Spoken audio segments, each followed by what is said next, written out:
आज हम पढ़ेंगे वर्कशीट नंबर 43 हिंदी की। तो आज अभी तक आपने फादर कामिल बुल्के के बारे से पढ़ चुके हैं, काफ़ी पढ़ चुके हैं, उनकी व्यक्तित्व बारे में बहुत पढ़ चुके हैं। अब हम आगे पढ़ते हैं। इस तरह हमारे बीच से वह चला गया, हम में सबसे अधिक छायादार, फल फूल गंध से भरा और सबसे अलग, सबसे बड़ा होकर सबसे ऊंचाई पर मानवीय करुणा की दिव्य चमक से लहलहाता खड़ा था, जिसकी स्मृति हम सबके मन में जो उनके निकट थे, उनके मन के अंदर है। मैं किसी यज्ञ की पवित्र आग की तरह, आज की तरह आजीवन बनी रहेगी। मैं उनकी पवित्र ज्योति को याद में श्रद्धानंद हूँ।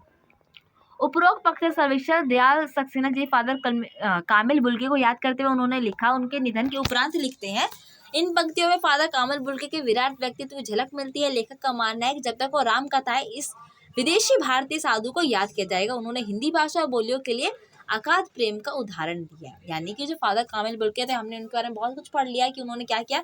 हिंदी भाषा, वो बाहर के थे यानी विदेशी थे, लेकिन उन्होंने इंडिया में आके उन्होंने बहुत सारे अच्छे कर्म किए। उन्होंने पहला जो काम किया वो क्या है, आखिर उन्होंने हिंदी को अपनाया और सबके लिए हिंदी को राष्ट्रीय भाषा और सभी के लिए, यानी कि हिंदी में उनको बहुत प्रेम था।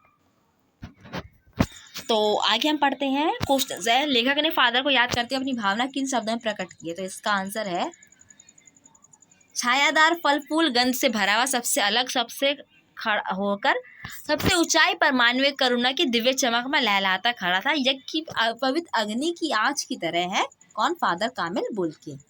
दूसरा क्वेश्चन कहता है, फादर के लिए मानवीय करुणा की दिव्य चमक में संबोधन क्यों किया गया है। मानवीय करुणा की दिव्य चमक क्यों किया गया है? इसका आंसर है, मानवीय करुणा की दिव्य चमक का अर्थात ऐसा व्यक्ति जिनकी मानवता के लिए अलौकिक आभा हो। लेखक ने फादर कामिल बुल्के को ऐसा ही प्रतीत होते हैं। उनके हृदय में दूसरों के लिए असीम वात्सल्य और अपनत्व भरा हुआ है, जो सबसे अलग होकर भी सबके थे। तीसरा क्वेश्चन कहता है, फादर को विदेशी भारतीय साधु क्यों कहा गया है। क्यों कहा गया है विदेशी भारतीय साधु? फादर कामिल बुल्के को भारत के मूल निवासी नहीं थे, फिर भी वो भारत में आकर बसे और हिंदी भाषा के संदर्भ में उन्होंने अपना योगदान, अमूल्य योगदान दिया। वो आजीवन सन्यासी रहे, इसलिए लेखक ने उन्हें विदेशी भारतीय साधु कहा है। आगे क्वेश्चन देखते हैं, प्रस्तुत पद में पवित्र ज्योति शब्द से क्या अभिप्राय है। तो इसका आंसर देखें, प्रस्तुत पद में पवित्र ज्योति उनकी पवित्र यादें और वह सभी को मार्ग दिखाते थे, इसलिए बुल्के जी के लिए पवित्र ज्योति शब्द का प्रयोग किया गया है।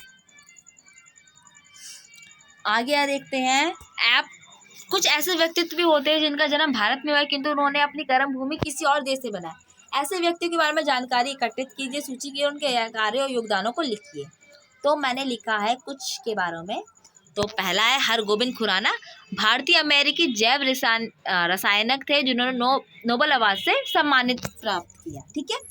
दूसरा है सत्य नडेला, जो कि माइक्रोसॉफ्ट कंपनी के CEO है भी।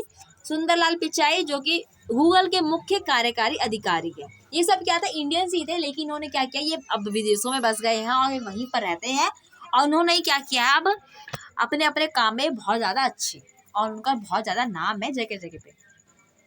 फ्रेंड्स, यहाँ पे हमारी वीडियो कंप्लीट होती है। आपको वीडियो कैसा लगा प्लीज़ बताएं। इसे लाइक कीजिए, कमेंट कीजिए, शेयर कीजिए, और आगे वीडियोस देखने के लिए प्लीज़ मेरे चैनल को सब्सक्राइब कीजिए। Thank you.